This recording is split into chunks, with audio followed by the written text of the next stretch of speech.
तो चलिए हम लोग आज डिस्कस करने वाले हैं रिप्रोडक्शन इन बैक्टीरिया।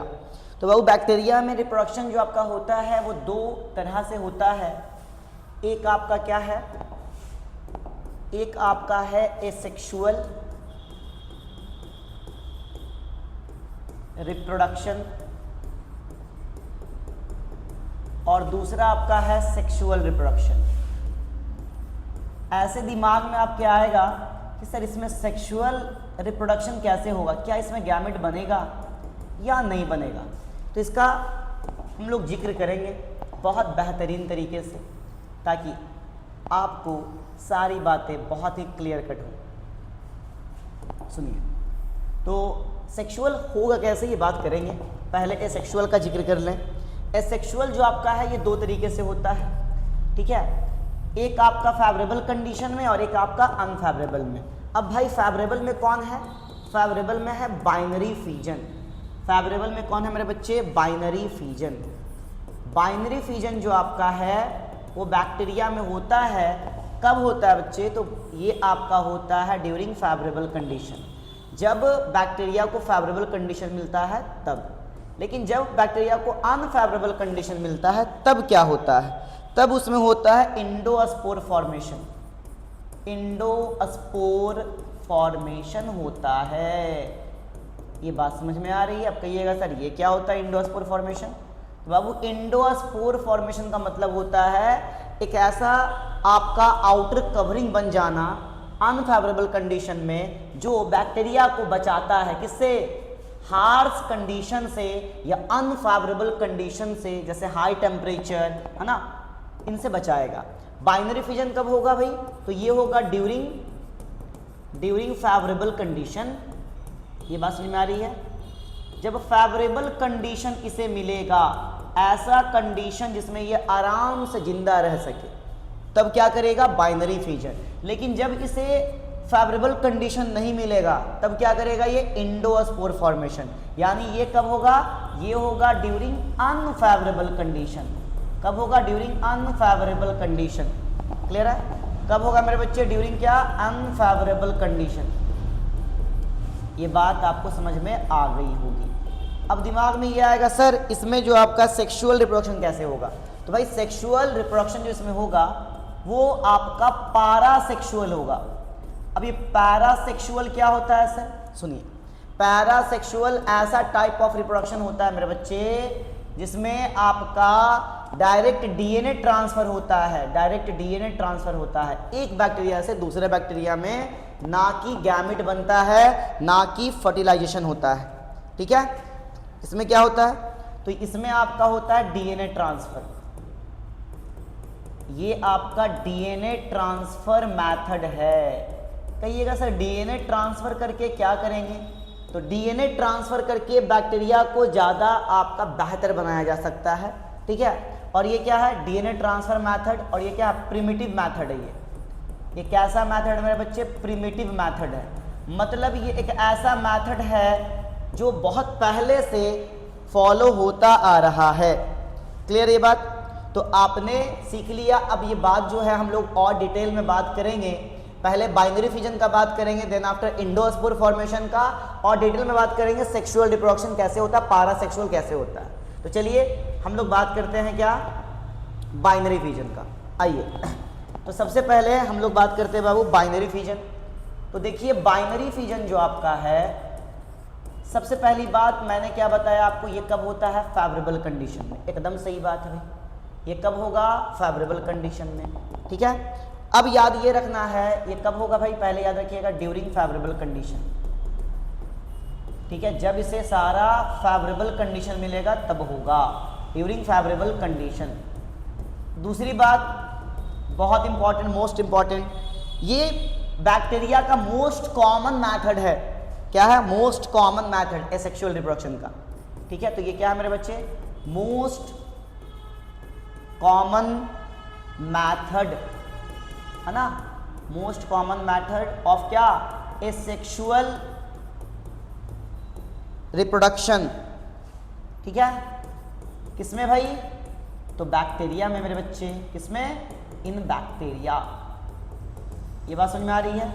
हाँ सस्पेंस है भाई, सस्पेंस कैसे होता है, ये सस्पेंस है, इसको क्लियर करना है आपको, बहुत बेहतरीन तरीके से क्लियर करना है। आइए उसके बाद दिमाग में ये आना चाहिए कि भाई बाइनरी फ्यूजन जो है इसमें एक बैक्टीरिया से दो बैक्टीरिया बनेगा, तो उसके बनने के पहले बैक्टीरिया में डीएनए का रेप्लिकेशन होना जरूरी है।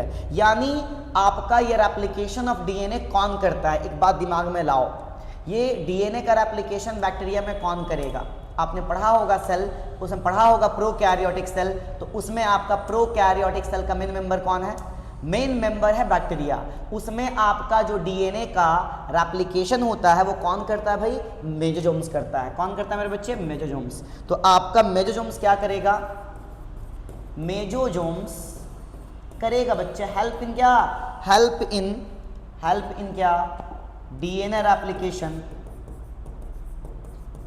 DNA replication. एक मिनट रुक जाओ मेरे बच्चे, हेल्प इन क्या, डीएनए रेप्लिकेशन। बहुत बेहतरीन, बहुत बेहतरीन, क्लियर है। डीएनए रेप्लिकेशन में हेल्प करेगा कौन, मेसोसोम्स। अरे डीएनए रेप्लिकेशन में हेल्प करेगा कौन, मेसोसोम्स। बहुत बेहतरीन, बहुत प्यारे बच्चे, बहुत प्यारे। अब सुनिए ध्यान से, ठीक है, ये क्लियर है, बात समझ में आ रही है आपको। यहाँ पर मेसोसोम्स का क्या बात कर रहे हैं हम, कि मेसोसोम्स जो आपका है वो डीएनए रेप्लिकेशन में हेल्प करता है। और क्या चीज़ करता है mesosomes, and cell wall formation में भी हेल्प करता है, सेल वॉल फॉर्मेशन में भी हेल्प करता है। क्लियर है। जब तक सेल वॉल ना बने, जब तक डीएनए रेप्लिकेशन ना हो, क्या बाइनरी फ्यूजन होगा, एकदम नहीं होगा। और ये बाइनरी फ्यूजन क्या है, अ टाइप ऑफ अमाइटोसिस डिवीजन। अब बोलिएगा सर ये अमाइटोसिस डिवीजन क्या होता है, भाई सुनिए, ये अमाइटोसिस डिवीजन का जानकारी आपको होना चाहिए मेरे बच्चे, बड़ा आसान है। सुनिए, अमाइटोसिस डिवीजन उसे कहते हैं जिसमें आपका इंटरफेज जो है आपका एब्सेंट होता है, स्पिंडल फाइबर नहीं बनता है। ठीक है, बात समझ में आ रही है। किसे कहते हैं, दिमाग में ऐड ऑन कर लीजिए अभी से, क्योंकि कई जगह पे आएगा ये अमाइटोसिस। ठीक है, देखो तो मैं क्या कह रहा हूँ, एक मिनट रुक जाइए, कलर लेके चलना है मेरे भाई, है ना। आओ, तो अमाइटोसिस डिवीजन है कैसा, ऐसा डिवीजन जिसमें आपका G1 S एंड G2 जो आपका है, किसका है भाई, तो G1 S एंड G2 जो आपका है वो आपको पढ़ना है सेल साइकिल एंड डिवीजन में। जो ड्रॉपर के बच्चे होंगे उन्हें तो समझ में आ गया होगा क्योंकि वो पढ़ चुके हैं पहले से। तो G1 S एंड G2 जो आपका है वो क्या है मेरे बच्चे, G1 S एंड G2 जो आपका फेजेस है इंटरफेज का, है ना। फेजेस क्या है, इंटरफेज का, आर एब्सेंट। तो ये क्या होगा आपका, एब्सेंट होगा अमाइटोसिस डिवीजन में। ठीक है, आपके दिमाग में आना चाहिए सर ये है क्या। तो मैं बता रहा हूं ये आपके सब फेजेस हैं, सब फेजेस ऑफ क्या, सब फेजेस ऑफ इंटरफेज, सब फेजेस ऑफ इंटरफेज ऑफ क्या, सेल डिवीजन, ऑफ क्या मेरे बच्चे, सेल डिवीजन। अब थोड़ा सा मैं बता रहा हूं बस क्या होता है एग्जैक्टली में। इसमें सेल जो है रेडी होता है, G1 S एंड G2 में सेल रेडी होता है कि भाई मेरे को रेडी होने दो, मेरे को ग्रो होने दो, ताकि मैं क्या कर पाऊँ, डिवीजन। क्लियर है। अब आओ, और क्या होगा इसमें स्पिंडल फाइबर नहीं बनेगा। ठीक है, एमाइटोसिस डिवीजन में स्पिंडल फाइबर नहीं बनेगा। ठीक है, बात समझ में आ रही है। कारण ट्यूबुलिन एब्सेंट। ठीक है, तो ड्यू टू क्या, due to absence of tubulin, due to absence of tubulin they do not form क्या, they do not form spindle fibres. ये स्पिंडल फाइबर्स नहीं बना पाएंगे रे बउआ। क्लियर है। कारण इसके पास क्या एब्सेंट है, इसके पास ट्यूबुलिन प्रोटीन एब्सेंट है। अरे ट्यूबुलिन यहाँ पर क्या है मेरे बच्चे, तो ट्यूबुलिन जो आपका है ये प्रोटीन है, ये आपका बड़ा बेहतरीन प्रोटीन है।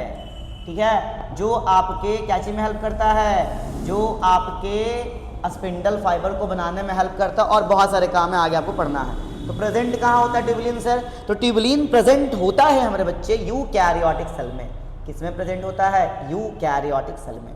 ठीक है, अब आओ, तो अब इसमें आपको देखना है क्या क्या हुआ, जो अभी तक मैंने आपको बताया उसको थोड़ा सा और बेहतरीन तरीके से डायग्राम में समझा दूँ। आपका बच्चा ये है एक बैक्टीरिया, ठीक है, और आपको पता है कि बैक्टीरिया का जो है भाई आउटर बाउंड्री होता है, अंदर में भी बाउंड्री होता है भाई। तो ये इस तरीके से आपके जो है बाउंड्रीज अंदर में है, ठीक है, क्लियर है। अब इसके अंदर में जो आपका है डीएनए जो आपका है वो प्रेजेंट है, सर्कुलर डबल स्ट्रैंडेड आपका। तो मैंने कहा मेरे बच्चे कि ये जो आपका है पहले क्या करेगा, डीएनए का रेप्लिकेशन करेगा, यानी ये क्या करेगा, रेप्लिकेशन ऑफ डीएनए या डीएनए रेप्लिकेशन, दोनों बात सेम है भाई। क्या लिखिएगा आप, डीएनए रेप्लिकेशन। तो जब ये डीएनए रेप्लिकेशन करेगा, जब ये डीएनए रेप्लिकेशन करेगा तो क्या नजर आएगा आपको, अरे नज़र क्या आएगा, नज़र तो यही आएगा ना सर कि एक डीएनए जो है वो 2 डीएनए बना लेगा, एक डीएनए जो है सर वो 2 डीएनए बना लेगा। ये एक था, एक से बने 2, एक से बने 2, ठीक है, एकदम क्लियर है मेरे बच्चे, एकदम क्लियर है आपको। आइए अब क्या होगा, ये आगे डिवीजन के लिए रेडी होगा, यानी अब बाइनरी फिजन के लिए रेडी हो रहा है। तो ये बताओ बाइनरी फिजन से पहले डीएनए का रेप्लिकेशन हो रहा है कि बाद, अरे भाई पहले होगा ना, एकदम पहले हो रहा है। तो यही लाइन आपको समझाने के लिए मैं ये डायग्राम बना रहा था, प्यारा प्यारा डायग्राम, प्यारू प्यारू सा डायग्राम बना रहा था मैं आप लोगों के लिए, मात्र आप लोगों के लिए। अरे मेरे बच्चे देखो देखो देखो, ये तो इसका अंदर वाला लेयर है, और ये जो आपका क्या था, ये जो आपका डीएनए था, एक डीएनए कहाँ है, एक डीएनए इसके पास आ गया, और एक डीएनए कहाँ चला जाएगा मेरे बच्चे, एक डीएनए यहाँ चला आएगा, ठीक है। नाउ रेडी फॉर क्या, डीएनए रेप्लिकेशन हो गया आपका, बट गया अच्छे से, अब सेल बटेगा। Now cell is ready to divide. तो जब डिवाइड करेगा तो 2 प्यारे प्यारू से बच्चों आएंगे यहाँ, ये जो आपके हैं इस तरीके के स्ट्रक्चर्स यहाँ पर दिखाएंगे, जो छोटे छोटे होंगे, पहले से क्या होंगे, थोड़े छोटे छोटे होंगे, ठीक है। क्या होंगे मेरे बच्चे, पहले से छोटे छोटे होंगे। ये बात समझ में आ गई। तो ये डाउटर आपका बैक्टीरिया हो गया, क्या हो गया, डाउटर बैक्टीरिया, क्लियर है। ये अगर आप मानिएगा पेरेंट, इसे मानिएगा पेरेंट बैक्टीरिया, तो ये दोनों क्या हो जाएंगे, डाउटर बैक्टीरियाज। क्या हो जाएंगे मेरे बच्चे, डाउटर बैक्टीरिया। मेरे हिसाब से यहाँ तक कोई दिक्कत नहीं है। तो एक बात जो यहाँ से क्लियर हुई है उस बात को हम लोग यहाँ पर नोटिस करेंगे बहुत प्यारे तरीके से। क्या आपको दिखा कि बैक्टीरिया में जो डीएनए का रेप्लिकेशन हो रहा है मेरे बच्चे, वो बाइनरी फिजन से पहले हो रहा है, ठीक है। आइए तो याद ये रखना है कि इन बैक्टीरिया क्या हो रहा है इसमें, इन बैक्टीरिया डीएनए रेप्लिकेशन जो आपका हो रहा है, इन बैक्टीरिया जो आपका डीएनए का रेप्लिकेशन हो रहा है पहले हो रहा है भाई, है ना, टेक्स प्लेस प्रायर टू क्या भाई, prior to binary fission. Binary fission से पहले हो रहा है ना भाई, पहले हो रहा है। यहाँ तक कोई दिक्कत मेरे हिसाब से नहीं होनी चाहिए। अब आप अपना बताइए, कितना प्यारे तरीके से आपने समझ लिया भाई, बहुत अच्छे से समझ लिया, है ना, आप लोगों ने बहुत अच्छे से समझ लिया मेरे बच्चे। आओ आगे बढ़ते हैं, बाइनरी फिजन कंप्लीट। नाउ हम लोग बात करते हैं इंडोस्पोर, है ना। इंडोस्पोर कैसे बनता है भाई, सुनो। तो इंडोस्पोर की अगर बात करें, इंडोस्पोर फॉर्मेशन की अगर बात करें हम लोग, तो पहली बात तो आपको ये याद रखना है कि ये अनफेवरेबल कंडीशन में बनता है, फेवरेबल में कभी नहीं बनेगा, ठीक है। और ये जो है अनफेवरेबल को पास करने के लिए बनता है, अनफेवरेबल कंडीशन को पास करने के लिए बनता है, ठीक है। जैसे आप आलू को देखते हो, तो आलू जो आपका ट्यूबर है, तो उसमें ट्यूबर जो आपका वो मतलब वो ऐसा बना क्यों है, इसलिए बना है ताकि वो जो आपका है आने वाले अनफेवरेबल कंडीशन को पास कर सके। जैसे ही अनफेवरेबल कंडीशन पास होगा, देखिएगा उसमें स्प्रॉट्स जैसे होते हैं ना चने में, वैसे निकलने स्टार्ट हो जाएंगे, क्लियर है। तो ये कब होता है भाई, during unfavourable condition, during unfavourable condition, clear है। ये कब होगा, अनफेवरेबल कंडीशन में होगा बैक्टीरिया में, क्लियर है। अब आओ बोलोगे सर और किस में होता है, और बहुत सारे ऑर्गेनिजम्स में होता है, लेकिन मेनली आपको अभी बैक्टीरिया जानना है। अमीबा में भी इंडोस्पोर बनता है ना। मैक्सिमम प्रोटिस्टास जो होते हैं, जिसमें प्रोटोजोआन्स होते हैं, उनमें आपका बनता है ये, ठीक है। अब सुनो ध्यान से, तो होता क्या है मेरे बच्चे, एकदम सिंपल समझो। मैं बता रहा हूँ कि अगर ये एक बैक्टीरिया था, सिंपल एकदम समझो, ये एक बैक्टीरिया नॉर्मली, ठीक है, बात समझ में आ रही है। तो इसके अंदर क्या होगा, इसके अंदर जो आपका है 2-3 लेयर्स बनने स्टार्ट हो जाएंगे, ठीक है। एक तो आपका बाहर का बनेगा एक्सोस्पोरियम, बाहर का एक लेयर बना ये एक्सोस्पोरियम होगा, क्लियर है। उसके बाद अंदर में क्लियर बनेगा जिसे हम लोग क्या बोलेंगे, इंडोस्पोरियम। बाहर इग्जोस्पोरियम, अंदर इंडोस्पोरियम। क्लियर है। और बीच का जो लेयर आपको दिखाई दे रहा है थोड़ा सा ये वेवी लाइक दिखाई देगा। यहाँ पर जो आपका है ये थोड़ा डार्क कर देता हूँ, ये जो आपको दिखाई देगा ये वेवी लाइक दिखाई देगा। और ये जो आपको वेवी लाइक दिखाई दे रहा है ये है क्या, तो ये आपका कहलाता है कॉर्टेक्स, जो थोड़ा सा हार्ड होता है ना, कैल्शियम डाई पिकोलिनिक एसिड के कारण, है ना। और ये जो है स्ट्रेंथ देता है किसको भाई, तो आपके इस पूरे स्ट्रक्चर को यानी इंडोस्पोर को। ठीक है, क्लियर है। इस स्ट्रक्चर को हम लोग बोलते हैं इंडोस्पोर जो मैंने बनाया। इसके अंदर में आपका डीएनए जो है वो प्यारा प्यारा दिखाई देगा, ये डबल स्टैंडर्ड सर्कुलर डीएनए दिखाई दिया। अब बात ये है इसके आपके, है ना, इसमें जो आपको सारे पार्ट्स दिख रहे हैं इसको लेबलिंग करना जरूरी है भाई। तो मैंने बताया बाहर का है तो क्या बोलेंगे, इग्जोस्पोरियम। क्लियर है। उसके बाद अंदर का है तो क्या बोलेंगे, इंडोस्पोरियम। एक मिनट भाई, एक मिनट, थोड़ा सा, है ना, ठीक है। क्या बोलिएगा आप, इंडोस्पोरियम। उसके बाद मेरे बच्चे आपका ये जो दिख रहा है ये वाला जो लेयर मैंने बोला, इसे बोला कॉर्टेक्स। बहुत ही इंपॉर्टेंट है ये कॉर्टेक्स। ठीक है मेरे बच्चे, कॉर्टेक्स बहुत ही इंपॉर्टेंट है। ठीक है, इसके पास पहले होता है क्या है, तो कंटेन क्या, contain calcium dipicolinic acid. Calcium dipicolinic acid. ठीक है। अब एक बात समझो, कहोगे सर याद कैसे करूं मैं, शॉर्ट फॉर्म बताता हूं मैं इसका। तो कैल्शियम आप लिखते हो सी से, ठीक है, सी ए लिख दीजिए, डाई डी से, पी से पिकोलिनिक और ए से एसिड, है ना। क्लियर है, कोई दिक्कत, का डीपीए। क्लियर है, सी ए डीपीए, सी ए डीपीए याद रखिएगा भाई। करता क्या, ये किस लिए बनाया भगवान ने इसे, तो भाई ये अनफेवरेबल कंडीशन में बना है। ये आपका इंडोस्पोर बन रहा है भाई, ये इंडोस्पोर बना है। तो ये इंडोस्पोर बना है अनफेवरेबल कंडीशन में, किसके लिए रिस्पॉन्सिबल है, तो बाबू ये रिस्पॉन्सिबल आपका है, ध्यान समझिएगा, रिस्पॉन्सिबल फॉर, है ना, स्ट्रेंथ टू, है ना, किसको स्ट्रेंथ प्रोवाइड कराएगा, इंडोस्पोर को, है ना। रिस्पॉन्सिबल फॉर प्रोवाइड क्या, रिस्पॉन्सिबल फॉर प्रोवाइड स्ट्रेंथ, किसे मेरे बच्चे, स्ट्रेंथ टू द इंडोस्पोरियम। इंडोस्पोर को क्या करेगा, स्ट्रेंथ प्रोवाइड कराएगा, है ना। रिस्पॉन्सिबल फॉर प्रोवाइड क्या, स्ट्रेंथ टू द क्या, इंडोस्पोर। ये क्लियर है। अब समझिए, भगवान ने इसको जो बनाया है आपका, भगवान ने इसको जो बनाया है आपका, क्यों बनाया है, तो रेसिस्टेंट स्ट्रक्चर आपका है। इंडोस्पोर क्या है, रेसिस्टेंट स्ट्रक्चर है मेरे बच्चे। अरे इंडोस्पोर क्या है भाई, मैंने बताया ये रेसिस्टेंट स्ट्रक्चर है। रेसिस्टेंट क्या है, स्ट्रक्चर है भाई। ठीक है, क्या करता है ये, है ना, ये क्या करता है, ये आपका रेसिस्ट करता है, किससे, रेसिस्ट करता है हाई टेम्परेचर से, एसिड से, बेस से, दैट मीन्स अनफेवरेबल कंडीशन से।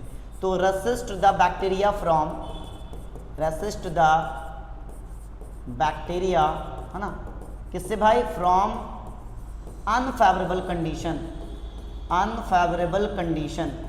अब ये अनफेवरेबल कंडीशन से अगर रेसिस्ट करता है मेरे बच्चे, अनफेवरेबल कंडीशन से अगर ये रेसिस्ट करता है, वो अनफेवरेबल कंडीशंस कौन कौन से हैं आपको थोड़ा सा याद करना है। तो ये अनफेवरेबल कंडीशन है मेरे बच्चे, हाई टेम्परेचर, क्या है, हाई टेम्परेचर, एसिडिक या बेसिक इन्वायरमेंट, एसिडिक या फिर क्या, बेसिक इन्वायरमेंट। क्लियर है, इसे बोलते हैं अनफेवरेबल कंडीशन। क्या बोलते हैं मेरे बच्चे, अनफेवरेबल कंडीशन।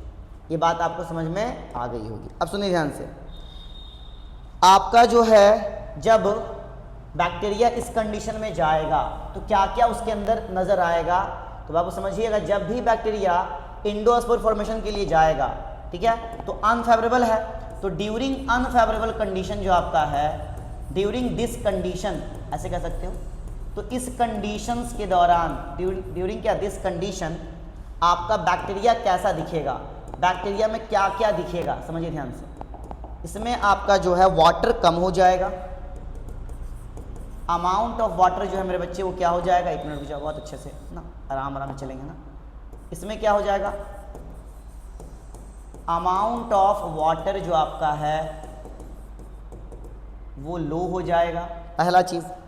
दूसरा जो है सिंपल सी बात है, जब आप भी अगर जाओगे अनफेवरेबल कंडीशन में तो आपका भी बॉडी का मेटाबॉलिज्म क्या हो जाएगा, स्लो।